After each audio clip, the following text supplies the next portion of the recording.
It was one of the early support groups that were created on the internet.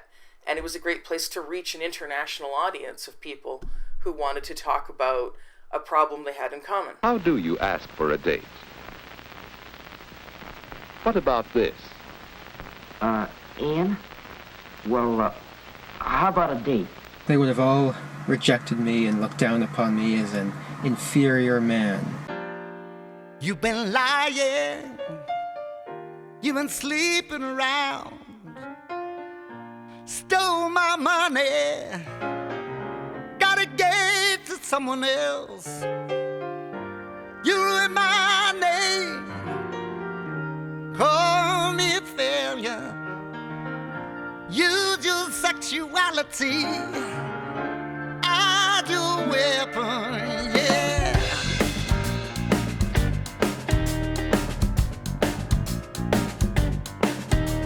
Affairs of the heart don't interest me. Affairs of the heart won't blister me. Since the mid-noughties and following the acts of terror committed by Elliot Rodger, an angry and psychologically twisted young man whose public rantings exploded into sheer terror in a quiet California community, Shots fired. taking 6 young lives and injuring 13. and Alec Minassian. Do you remember that? Yeah, now I remember that. Do you remember the officer reading you that? To be honest, I encountered very... In the 2010s, using the term involuntary celibate, or the pointlessly abbreviated incel, has largely been defined in male terms. Hi, can I sit down, babe? I doubt it in those trousers. But ironically, for the adherents of human penile reduction Andrew Tate and the manosphere, look, I'm just trying to combat the messages that the liberal left is putting out to young men about their male instincts being toxic. it was actually a definition that came out of a discourse from a Canadian student, Alana Boltwood, on her page in the embryonic internet space of the late 1990s. Boltwood decided to reflect some of her own frustrations and experiences as a single LGBTQT woman. Why am I so single?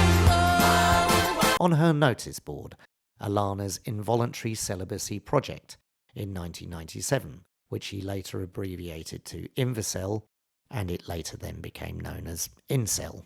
It encouraged all genders and persuasions to discuss the difficulties in finding love and forming physical relationships.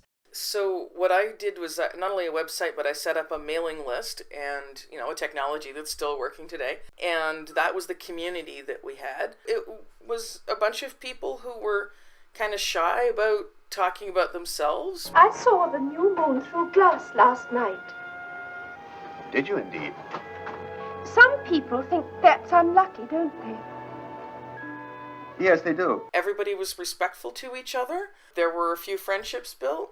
There was even a man and a woman who met through this mailing list and got married. But gradually, Alana began to distance herself from the project as she grew more comfortable with her bisexual identity, and by 2000 she chose to stop participating in the site entirely and give it to a stranger.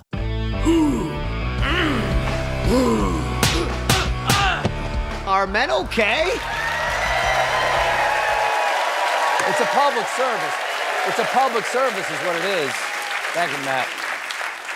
Men may be lonely, but modern society has a solution, and you'll never... It's the internet. And by 2003, as if by misogyny, it had deformed radically due to virtually no apparent moderation. Hello and welcome to Mainly for Men, and as the title implies, this is a program, fellas, just for you. Alone in this world with my bittersweet victories.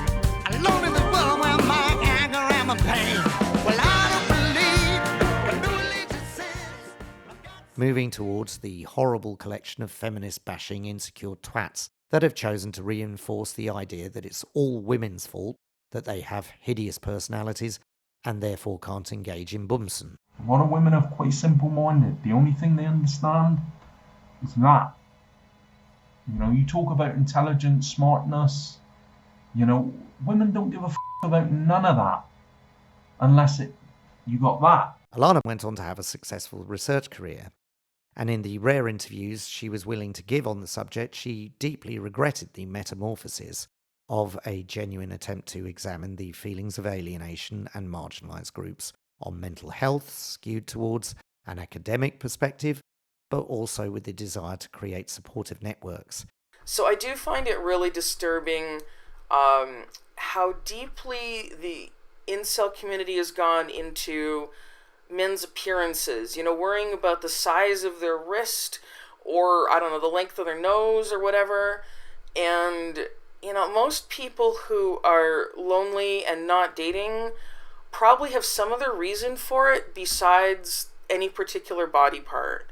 Nobody is literally going to work out with my workout partner harder than me. Stack that up over a month, I'm going to kick your butt. See, if you're joining today, we'll start, yeah? I'll go first. This man who was buff and tall and had the success and the things that, every teenage boy would want. Which unfortunately has now turned into the repository of angry blokes moaning because their Tinder accounts don't attract the kind of women they fantasize about in their adolescent dreams.